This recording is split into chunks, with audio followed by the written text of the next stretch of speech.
요한에 대해서 말씀을 드리고자 합니다. 요한. 우리가 요한에 대해서는 많이 압니다. 베드로에 대해서 우리가 많이 알지만은, 오늘 본문 말씀에 보게 되면은, 요한은 예수님의 그 품에 안겨 있는 것을 볼 수 있습니다. 그러면서 베드로는 멀찍이 좀 있어서 고갯짓을 하면서 그분이 누구를 말하는가 주님께 여쭤보라고 얘기하는 것을 봅니다. 우리가 여기서 봤을 때에 요한은 지금 12제자 중에서 요한은 어떤 사람인가? 정말은 예수님께서 사랑하시는 제자 요한, 이렇게 우리가 제목을 정해 봅니다만은, 우리가 이때까지 12제자에 대해서 상고를 해왔습니다. 가룟 유다의 이중적인 그런 외식적인 그런 자로서의 대표를 바로 가룟 유다로 우리가 볼 수 있고요.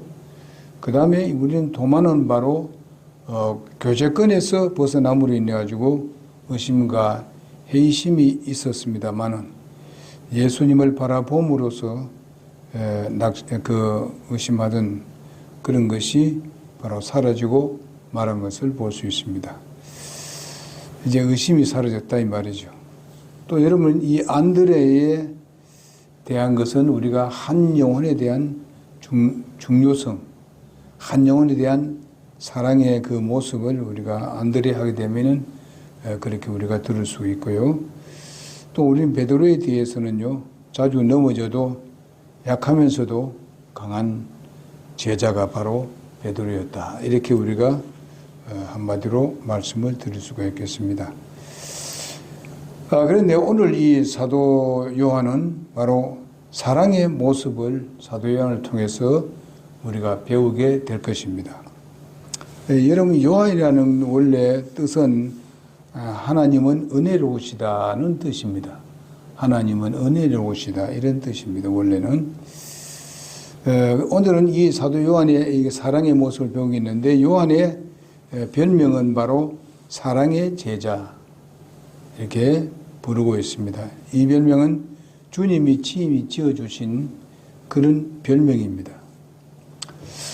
우리가 요한복음 우리가 복음하고 요한 1, 2, 3서 계시록을 기록한 분이 바로 요한입니다.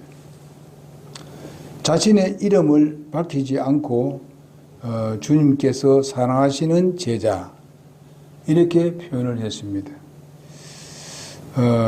이런 것을 봤을 때에 자기가 기록한 그 요한복음이나 요한 1서나 1, 2, 3서나 계시록을 보게 되면은 요한은 자기가 요한이라는 말을 하지 않습니다. 다만 사랑하는 제자라 이런 것으로 많이 나옵니다. 그 예수의 제자 중에서 하나인 곧 그의 사랑하시는 자가 예수님의 품에 의지하여 이렇게 그렇게 말씀하고 있습니다. 그 다음에 주께서 사랑하시는 제자라는 그런 표현으로 계속 불러오는 것을 볼 수 있습니다. 그 성경 구절을 보면 요한복음 13장 23절이라든지 20장 1, 2절이라든지 21장 7절, 20절, 21절 인데 보게 되면은 요한의 자신에 대해서 불려진 것들이 쭉 나열해서 나오고 있습니다. 또 이제 20장, 요한복음 20장 2절을 보게 되면 주께서 사랑하시던 다른 제자, 또 이렇게 이해하는 표현도 하고 있습니다. 예수님이 사랑하시던 그 제자, 여러 가지 표현이 나옵니다. 베드로는 나는 주님께 말씀하신 대로 후에 십자가에 못 박히지만은 바로 그렇게 생각하고 있지만은 그때 한번 이렇게 얘기합니다. 이 요한은 어떻게 됩니까? 정말하면 이 사람은 어떻게 됩니까? 이렇게 예수님께 물은 적이 있습니다. 두 사람이 대단히 아주 그 상당한 그 당시에 긴장이 느끼는 것을 볼 수 있습니다. 베드로도 이제 십자가에 못 박힐 것을 예수님께서 예언을 하니까 요한에 대해서 또 이 얘기를 하고 있는 것을 봅니다. 우리는 진실로 주님께서 살아가는 제자가 되어야 한다는 것을 우리가 배우게 됩니다. 첫째로 우리가 생각할 것은 요한의 이름의 배경을 우리가 보도록 하겠습니다. 여러분, 아버지는 베세다 사람 세베데요, 또한 야고보의 형제라고 성경에서 말씀하고 있습니다. 아버지의 경력은 알 도리가 없습니다. 쓰여지지 않고 있습니다. 그러나 예수님의 십자가 밑에까지 따르면서 슬퍼하던 여인 중에 한 분이 바로 요한의 어머니였던 것을 우리가 봅니다. 끝까지 십자가 밑에까지 따라갔던 분이 바로 요한의 어머니였었습니다. 그리고 요한도 사실상 십자가까지 따라갔었지 않습니까? 그리고 그의 직업은 잘 알다시피 역시 어부였었습니다. 베드로, 안드레, 야고보 같이 어부였던 것을 봅니다. 아까도 이름의 뜻에 대해서 말씀을 드렸습니다. 하나님은 은혜로우시다. 그런 뜻이 있고, 미국에서는요, 요한이라는 이름이 얼마나 많이 이름을 사용하고 있는지 그 당시만 하더라도 그 당시가 아니라 지금 보면은요, 60만 명이나 된다고 합니다. 요한 하는 사람들이요. 우리 한국에도 요한이라는 사람 이름이 많습니다. 요한 이름이라는 게 좋기 때문에 그렇게 지금 부르고 있습니다. 그리고 이제 야고보의 이름은 약 한 30만 명이 된다고 합니다. 그리고 이 도마의 이름도 많이 있다고 합니다. 톰이라고 이렇게 나옵니다. 그래서 20만 명이나 된다고. 그 다음에 네 번째는 이 베드로의 이름을 사용한다고 합니다. 미국에서. 이런 것을 보면은요, 참 요한이라는 이름이 굉장히 좋아서 그런 거죠. 그래서 그는 결코 서민이 아니었었습니다. 요한은 전에도 제가 말씀드렸듯이 요한은 바로 부유층의 사람이었었습니다. 즉 말하면 아무래도 어부로서 일을 하면서 사람들을 사용했기 때문에 부자 어부였다. 그 아버지가 부자였던 것을 알 수가 있는데, 그 집은 바로 굉장히 넓은 공간과 싹군을 둔 그런 가정이었던 것을 성경에서 보게 됩니다. 그리고 이제 대제사장과 잘 아는 그런 가정이었습니다. 요한복음 18장 15절에서 16절의 내용에 보게 되면은 대제사장과 아주 잘 알고 지내는 그런 가정이었던 것을 봅니다.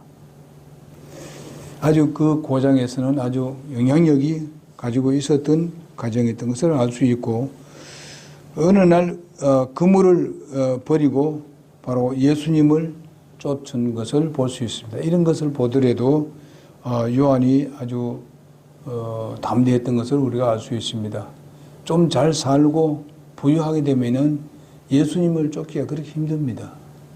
그러나 요한은 그것을 버리고 주님을 쫓은 것을 볼 수 있습니다. 그는 벌써 주님에 대해서 깊은 그런 믿음을 가지고 있었고, 또 보게 되면은 그 어머니가 나중에 보면 압니다만은 어머니도 아마 유대교회에 있어서도 굉장히 훌륭한 믿음의 사람인 것 같이 여겨집니다. 왜냐하면 그때 우리가 한번 볼 수 있잖아요. 요한의 어머니가 와서 예수님께 와가지고 바로 한 아들은 바로 좌측에, 또 한 아들은 우측에 앉게 해달라고 했던 것을 우리는 알 수 있습니다. 아마 이런 부분을 봤을 때에 대제사장과 관계를 하는 데 있어서도 그런 것을 아마 노리지 않았을까 이렇게 생각을 해봅니다. 예수님이 왕으로 임하면은 좌우에 좌정, 우유정 그렇게 세워달라는 그런 말이죠. 그랬을 때에 제자들이 막 화를 냈습니다. 어디에 와서 그런 말을 하느냐고 하면서 아주 화낸 적이 있습니다. 제 전체가.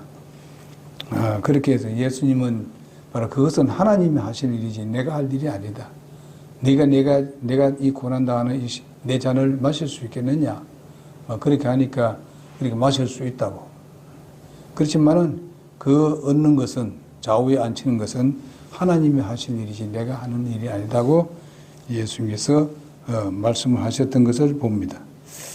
그러니까 이런 걸 보더라도 이 부유한 가정이었고 또 이제 그런 부분에 대해서 굉장히 신경을 썼던 것을 봅니다. 그리고 이제 자기 자녀들이 잘 되기를 원하는 어떤 그런 것. 하나님 나라에 임하고 예수님이 왕이 되니까 자기 아들이 둘 다 말이지 부름 받아가지고 지금 예수님을 저쪽에 쫓고 있는데 어느 부분은 그런 마음 안 가지겠습니까? 약간 욕심을 가지고 있는 사람이라면은 다 그렇게 되기를 원하지요. 또 제자들도 사실 보면요, 예수님이 앞으로 왕이 된다니까 진짜 그 당시에는 로마의 지배받았기 때문에 맨날 그 세금 바쳐야 되고 말이죠. 세금도 또 세금쟁이들은 원래 로마 정부에서 요구하는 것보다도 더 많은 세금을 요구했거든요. 그래서 자기들이 착복했거든요. 그래서 죄인 중에서 최고 죄인이 첫째가 뭔가 하면 바로 세리입니다. 이스라엘 나라의 두 번째는 창녀들입니다. 이렇게 악하게 여겼었던 것을 봅니다. 그러니까 이제 이런 부분을 보더라도 이제 좀 부유한 가정이니까 자기 자녀들이 또 잘 되기를 원하는 것을 볼 수 있습니다. 그러면서 이제 예수님께 부름을 받았을 때 요한복음 1장 35절 40절까지 보게 되면은 침례요한의 제자로서 그는 침례요한을 의해서 구원을 받은 사람으로서 이제 예수님에 대해서 어린 양에 대해서 소개를 받았을 때에 이제 예수님이 나타났을 때에 바로 예수님이 와가지고는 예수님이 계신 곳이 어딘가 묻습니다. 그때 야고보도 그렇게 했죠. 야고보가 아니라 안드레도요. 그렇게 했지 않습니까? 그렇게 했을 때에 여기에 답이 그래서 어떻게 얘기하는가 하면은 와보라 그랬습니다. 예수님께서 그냥 와보라. 참 이렇게 침례요한을 따르다가 그 다음에 예수님을 발견하고 하나님의 말씀에 순종해서 왜 처음에 그 침례요한을 따르고 계속 따를 수 있는 그런 마음도 가졌을 것이나 바로 그 예수님을 따르는 것이 바로 하나님의 뜻이고 하나님께서 계획하신 일이고 이것을 깨닫기 때문에 빨리 예수님을 쫓은 것을 볼 수 있습니다. 예수님이 어디 계시냐 묻는 것도 굉장히 중요한 것입니다. 왜 그런가 하면은 예수님께 이제 말씀을 배워야 되고 말씀을 들어야 되니까 정말 그 놀라운 비밀들을 알기를 원하는 간절한 마음이 있었기 때문에 바로 예수님 계신 곳을 찾았고 예수님이 이제 그렇게 와보라고 했을 때 예수님을 따라갔습니다. 따라가서 예수님으로부터 말씀을 듣고 계속 성장했던 그런 사람이 바로 요한입니다. 이런 걸 봤을 때 우리가 또 뭘 배우는가 하면요. 우리는 요즘은 우리가 예수님은 우리 눈에 보이도 않지 않습니까? 그러니까 하나님 말씀을 항상 연구를 해야 돼요. 우리가 요한이 예수님께 가서 하나님 말씀을 배우는 같이 우리는 하나님 말씀을 통해서 우리가 배워야 됩니다. 정말 우리가 그 간절한 마음으로 배워야 돼요. 자기가 하던 모든 일을 다 제쳐놓고 지금 다 버려놓고 지금 쫓고 있습니다. 자기가 집에서 아무래도 사람을 두고 했으니까 자기가 직접 고기를 잡고 했는지 그건 잘 모르겠습니다. 물론 그물을 이렇게 깃고 있을 때 그랬는데 그렇게 잘 살고 또 사람들을 정말 데리고 일을 했기 때문에 부자였는데도 불구하고 자기가 앞으로 이런 부잣집에 살면서 그래도 잘 누리고 또 다른 방법으로 살 수 있는데도 불구하고 그것을 버리고 주님을 쫓았고 주님을 쫓는 데 있어도 그냥 그냥 적당하게 쫓는 게 아니라 그 예수님께 직접 가서 듣고 배우기를 원하는 그런 것을 볼 수 있습니다. 그래서 우리는 하나님의 말씀을 우리가 날마다 읽고 배우고 우리가 그 말씀을 통해서 우리가 날마다 새로워지는 것을 경험해야 할 것입니다. 여기서 봤을 때는 요한은 그러므로 인해서 거기서 많은 그런 것을 배우게 되었을 줄로 믿습니다. 그래서 예수님과 함께 거하고 이런 것을 볼 수 있습니다. 그 다음에 두 번째로 보게 되면은 요한의 인물과 이 성격을 우리가 볼 수 있는데요. 우리가 여기서 봤을 때에 사랑받는 제자다 이렇게 이해하고 있습니다. 사랑하시는 제자라고 별명을 붙여봤는데 이거는 무엇이랄까? 그 사랑받았다. 보통 모든 사람에게 사랑받고 있는 사람 같으면은 다 사랑 다 그래 받는 사람이지 이렇게 하려는지 모릅니다. 근데 이건 특별한 이유가 있어요. 그 이유가 무엇인가 하면요. 그의 성격이 안 좋았다는 것입니다. 요한의 성격이 안 좋았다는 겁니다. 나중에 이제 보겠습니다만은요. 우리가 그 성경 보게 되면은, 그 이름이 붙여진 것이 뭔가 하면은, 별명이 붙여진 것이 뭔가 하면은, 우리의 아들, 소위 말하면 천둥의 아들이라고 했습니다. 아들들이라고 했습니다. 천둥의 아들들. 마가복음 3장 16절에서 17절을 보게 되면 그렇게 말씀하고 있습니다. 이렇게 얘기한 것은 아무 의미 있게 말한 게 아닙니다. 이 천둥이라고 쳤을 때에 이거는 굉장히 무섭습니다. 성격이 좀 무섭다는 것이고 그 다음에 또 뭘 말합니까? 굉장히 급하다. 이런 것을 볼 수 있습니다. 시몬 베드로라는 그런 이름을 주고 여기에 이미지는 뭔가 하면은 우레의 아들, 소위 말하는 천둥의 아들이다. 이렇게 했습니다. 옛날에 개성에 보면 그렇게 했습니다. 천둥과 벼락의 아들이다. 이렇게 우리가 표현할 수 있는데 얼마나 세상으로 봤을 때 좀 시끄러운 사람이다. 급한 사람이다. 성격과 기질 때문에 이렇게 불려졌다는 것은 우리가 상상해 볼 수가 있는 것입니다. 쭉 해서 사랑받는 제자가 어떻게 이런 사랑받는 제자가 되는가? 하나님께서 이런 자도 엄청나게 사랑했다는 그런 뜻을 여기서 포함시키고 있습니다. 여러분, 내가 우리의 성격으로 본다면은 정말 우리 주님으로부터 사랑받은 사람들입니다. 여러 가지 우리는 성격으로 본다면은 정말 때로는 다른 사람 볼 때 별 쓸모없는 성격이 될 수 있고, 화를 자주 낼 수도 있고, 또 우리도 이렇게 큰 소리 칠 때도 있고 할 때 있는데, 근데 이것이 요한이 불려질 때, 예수님께서 그 불러주실 때에 사랑받는 제자, 사랑하시는 제자, 이렇게 불려졌습니다. 그런 이유가 뭐겠습니까? 이런 사람인데도 주님께서 그를 사랑했다는 것이죠. 사랑을 받았다. 그래서 요한이 그래서 놀라운 변화를 가져왔다. 예수님께서 그렇게 말씀하신 이유가 뭐겠는가? 바로 이런 자였는데 앞으로 사랑받을 자 될 것이다. 사랑받을 사람이 될 것이다. 예수님은 이미 그것을 예상하고 별명을 지어줬던 것을 볼 수 있습니다. 우리는 세상적으로 봤을 때 지금 별거 아닌 그런 저들이었습니다만은 주님 사랑받는 제자가 되었습니다. 주님 사랑하는 사람들이 되었습니다. 이러한 놀라운 변화가 온 것을 우리가 생각해 볼 때에 참으로 요한은 하나님의 은혜를 충만히 받은 사람이다. 아까 말씀한 대로 요한의 이름은 하나님은 은혜로우시다. 정말 이 두 가지, 사랑의 제자, 또 사랑하시는 제자, 그리고 또 뭐라고 해요? 그 본 이름의 뜻은 하나님은 은혜로우시다. 요한에게 하나님의 은혜를 그냥 듬뿍 부어줬다. 하나님은 은혜로우시다. 그러니까 이런 것을 한마디로 말했을 때 그가 변화되기 이전까지는 그는 아주 거색의 열정이 있는 사람이다. 뭐 이렇게 표현할 수도 있습니다. 좋게 얘기한다면은. 그 다음에 우리가 누가복음 9장 49절에서 55절에 있는 말씀을 보게 되면요.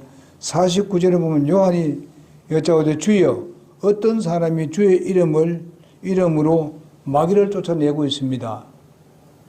주님의 이름으로 마귀를 쫓아내고 있습니다. 이렇게 하고 있습니다. 우리 누가복음 9장 49절에 보게 되면은 그런데 그렇게 쫓아내기 때문에 우리가 그 사람의 하는 일을 금했습니다. 하지 못하도록 했습니다. 예수님께 보고합니다. 그렇게 하니까 예수님은 뭐라고 말씀합니까? 뭐라고 해요? 너를 반대하지 않는 자는 바로 너희를 위하는 자다. 반대하지 않으면 그런 얘기 하지 마라. 너희들 도리어 위하는 자다. 이렇게 예수님께서 말씀을 하셨습니다. 자, 여기서도 우리가 그의 성격을 알 수 있습니다. 바로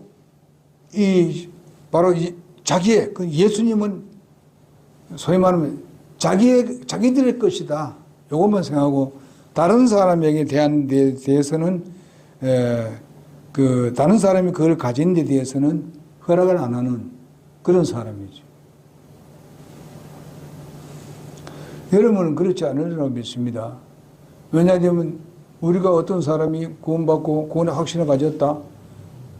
뭐 우리가 함께 하지 않는 사람이라 할지라도 구원의 확신을 가졌다면 굉장히 기쁘더라고요.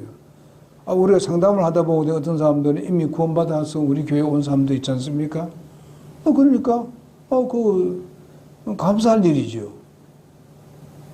그래가지고 무슨 꼭 나는 그런 것을 경험했어요. 그런데 어떤 우리 성서침례교회 어떤 목사님이 계셨는데 자기 교회에서만 와가지고 구원받아야 구원받는다는 거예요. 자기를 통해서 구원 안 받으면은 구원 못 받았다는 거예요. 억지 주장을 하는 억지 주장. 그러면서 이제 구원받은 것을 얘기했을 때 구원받은지 아니면 몰라도 여러 사람 앞에서 누구에 대해서 얘기하면서 그렇게 얘기하는 사람도 있더라고요. 초기에. 그래서 자기 혼자만 그럼 생각하면 생각하지 그 전체에서 그렇게 말할 수 있나요? 말할 수 없지. 또 구원하는 방법도 서로 자기와 똑같이 해야 돼, 또. 그런 거 아니잖아요. 똑같은 방법으로 하라는 말은 아니지 않습니까? 여러 가지 방법이 있지 않습니까? 우리가 성경에도 뭐 전에도 제가 그 종이 나눠줬지요. 우리가 뭔가 하면은 라마서마 가지고도 할 수 있고 요한복음 가지고 할 수도 있고 때로는 이사야 가지고도 할 수 있고 시편 가지고도 할 수 있고 다 할 수 있어요. 그럼 꼭 우리 교회에서 하는 방법대로만 그렇게 하면 되나? 그게 아니거든요.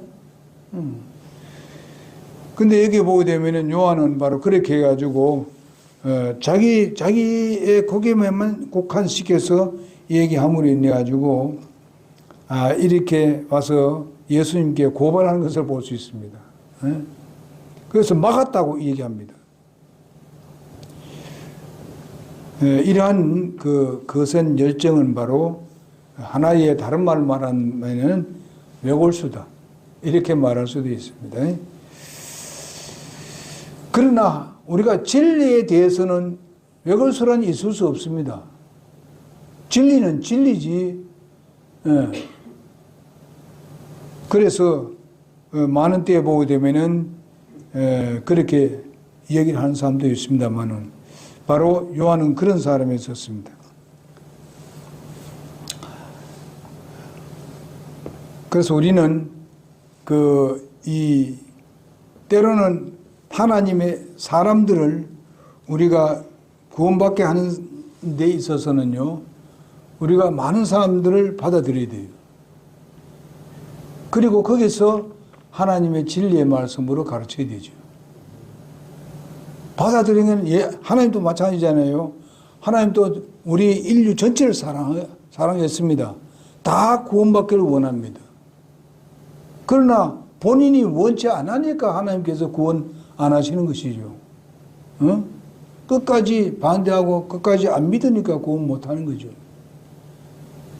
그래서 우리는 구원받도록 하는 그 길은 넓혀주고, 그 다음에 우리가 구령할 때 이 하나님의 말씀을 가지고, 진리를 가지고 우리가 구령을 해야 할 것입니다. 이런 것을 우리가 볼 수 있고요. 그 다음에 우리가 누가복음에 9장 51절에서 55절에 보게 되면은 사마리아의 고을에서 괄시를 받았을 때에 어떻게 했습니까? 요한이 예수님께 얘기했습니다. 선생님, 하늘에서 불벼락을 내려서 마을 사람들을 몽땅 멸망시킬까 하는 이런 쪽으로 얘기했습니다. 말을 안 들으니까, 가서 가니까 말씀 전하니까 반대하고 하니까 그냥 이렇게 이런 것을 봤을 때 요한이 굉장히 어때요?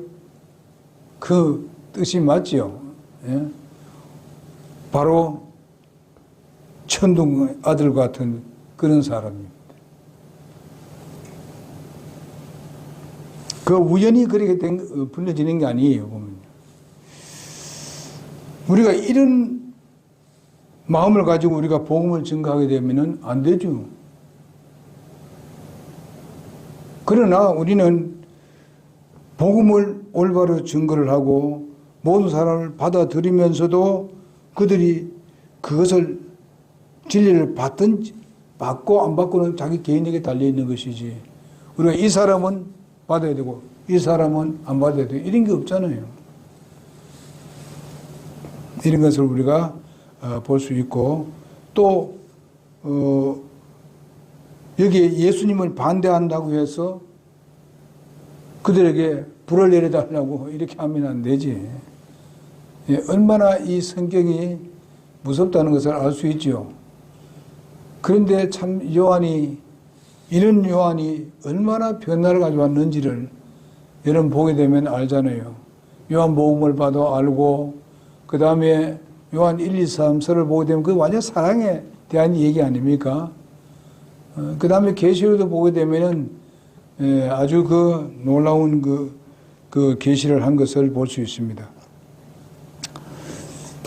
그래서 예수님이 그를 보고 꾸짖었습니다. 그래서 예수님이 이런 것을 꾸짖고 했기 때문에 그런 가운데서 지금 배워가는 것을 볼 수 있습니다. 사실상 그 요한이 배우는 그 단계가 사실 몇 년간 배웠는가 하면은 예수님께 직접 배운 거는요, 3년 반밖에 안 됩니다. 그러니까 맨 처음에 침례 요한을 통해서 구원을 받고 거기서 좀 훈련을 받았습니다. 그러면서 고기 잡으러 갔어요. 근데 예수님께서 이제 그들을 모아놓고 이제 내 뒤를 이을 사람들 12명을 선택해야 되겠다. 그래서 선택해서 돌아다니면서 바로 요한, 야고보, 베드로 이런 사람들을 이제 불렀습니다. 그래서 예수님의 제자로 삼은 것을 볼 수 있는데, 그걸 보게 되면 사실상 3년 정도입니다. 반은 거의 소위 말하면 침례 요한에게 하나님 말씀을 들었고, 약 한 3년입니다. 3년간 그랬습니다. 바로 예수님이 바로 어떻게 됐습니까? 그 요한이 들어서고 난 뒤에부터 이제 6개월 차이가 있으니까 이런 차이가 있습니다. 물론 3년 반이라고 할 수 있겠습니다. 왜냐하면 그 후에도 계속 예수님이 직접 한 것이 보면은 3년 반 세상에 계셨기 때문에, 자, 이렇게 한 것을 우리가 볼 수 있습니다. 그 다음에 우리가 오늘 요한복음 13장 21절에서 21절에서 34절에 있는 내용을 우리 보게 되면, 제자들 중에 아주 유별나게 아까도 말씀드렸다시피 예수님의 가슴에 기대서 아주 다른 말하면 조금 낮은 말로 한다면 아량을 떨고 있었다. 아량을 떨고 있었다. 그러면서 예수님의 품에 안기는 기대는 그런 삶을 사는 것을 봅니다. 이런 것을 보게 되면은요, 그는 예수님을 따르는 데 있어서 예수님에 대한 것을 깊이 알기를 원하는 사람이 있었습니다. 우리가 보게 되면 이렇습니다. 좀 예수님과 가까이 생활하는 것이 더 좋습니다. 베드로보다도 이 요한이 굉장히 예수님과 가까이 했던 것을 볼 수 있습니다. 그러다 보니까 요한 자신도 예수님의 그 십자가에 못 박힌 자리까지도 갔습니다. 그러면서 예수님의 어머니를 자기가 맡아서 봉양했던 것을 볼 수가 있습니다. 이런 걸 봤을 때에 예수님과 가까이 있었기 때문에 예수님으로부터 많은 비밀을 알고 있었다. 그러면 우리가 이것을 오늘날로 비유한다면 무엇입니까? 하나님의 말씀에 우리가 가까이 있어야 돼요. 하나님의 말씀을 가까이 해야 된다 이거죠. 그래야 하나님의 깊은 비밀을 우리가 알 수가 있는 것입니다. 우리가 자꾸 하나님 말씀을 자꾸 멀리하게 되면 하나님과 우리 사이는 멀어지는 겁니다. 그렇게 되면은 영적으로는 분명히 손해보는 거죠. 틀림없어요. 이렇게 가까이에서 주님의 그 심장을, 쿵닥거리는 심장을 볼 수가 있어서, 들을 수 있었다는 겁니다. 요한은.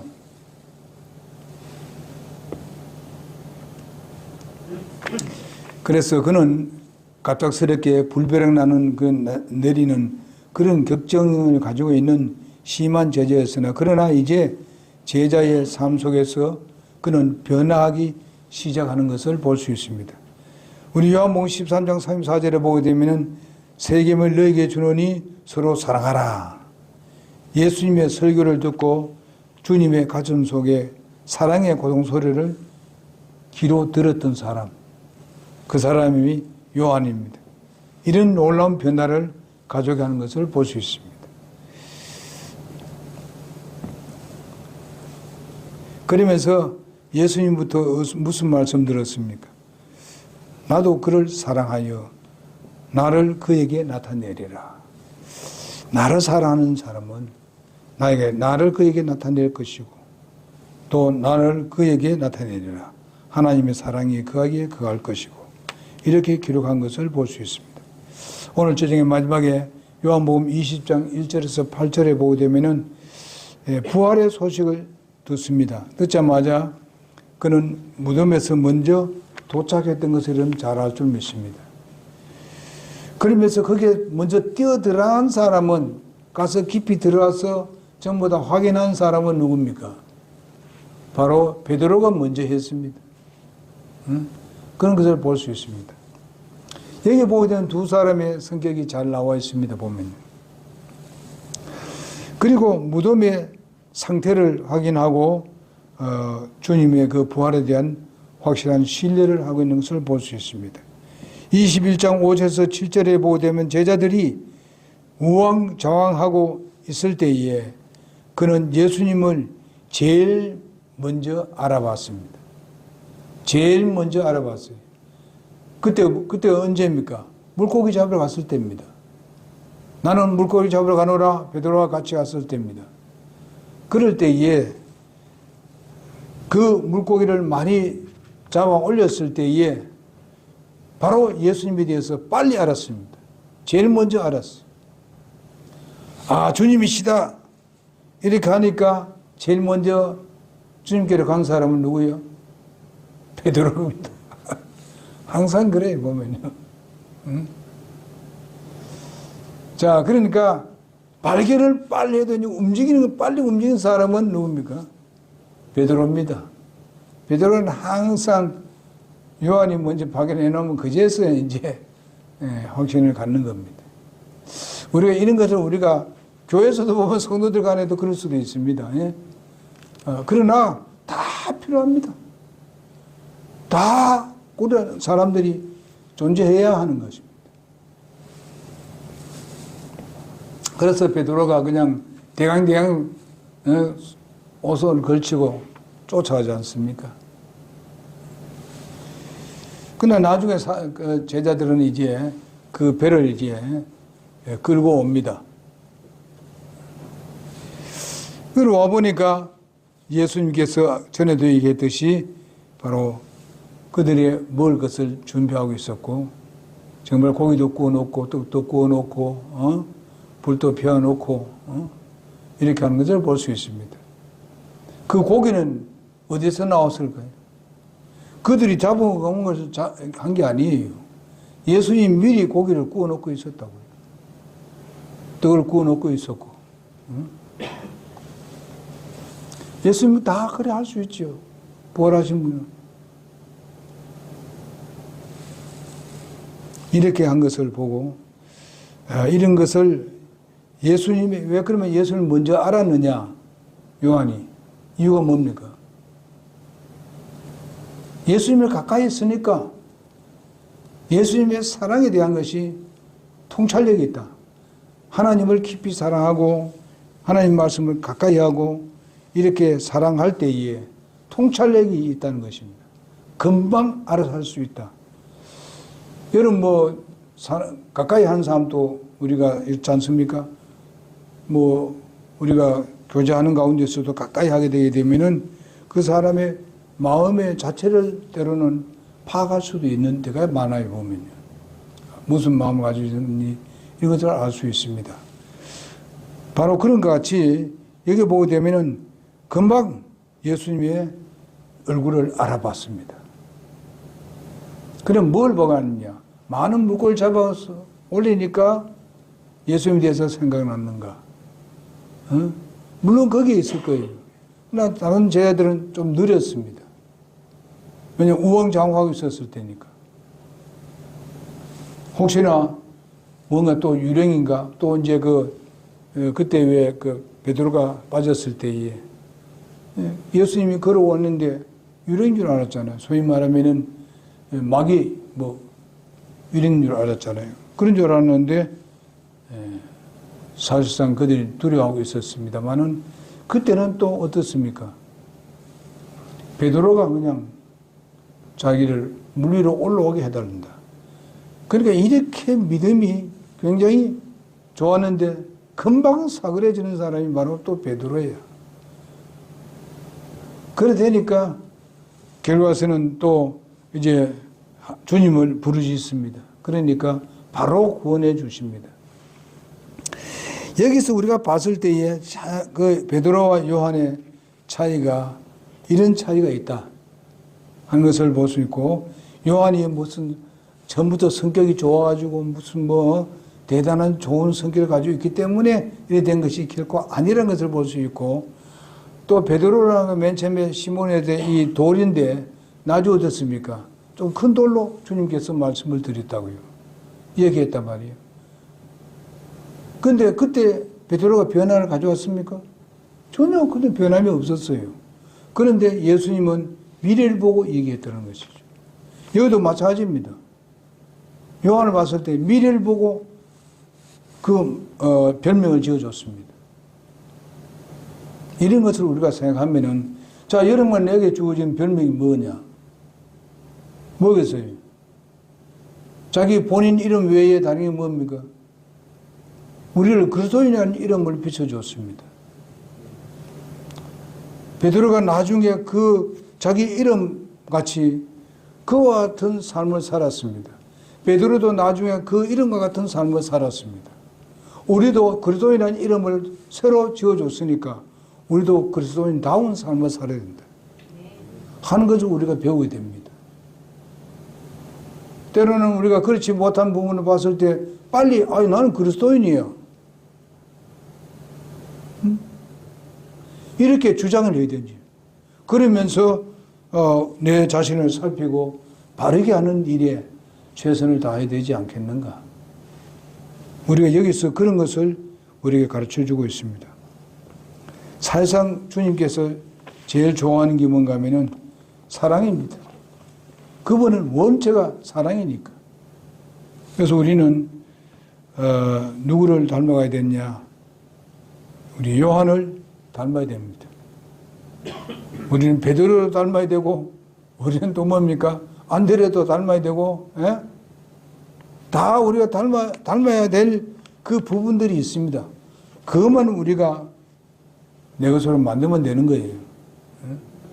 우리의 좀 잘못된 부분이 있더라도 하나님 말씀에 내가 순종하고 따르면은 바로 우리 잘못된 것을 하나님께서 고쳐서 좋게 사용하고, 그 급한 성격도 성격을 가지고 있는 베드로도 결과에서는 이제 잘 정리가 되어서 하나님께서 크게 들어 사용한 것을 볼 수가 있습니다. 여러분과 내가 좀 부족한 점이 있더라도 하나님 말씀을 가까이 하고 요한과 같이 이렇게 주님을 가까이 할 때에 정말 이 놀라운 것을 우리가 배우게 될 것이고 또 우리가 훈련되게 될 줄로 믿습니다. 오늘은 여기까지만 하도록 그렇게 하겠습니다. 기도하겠습니다.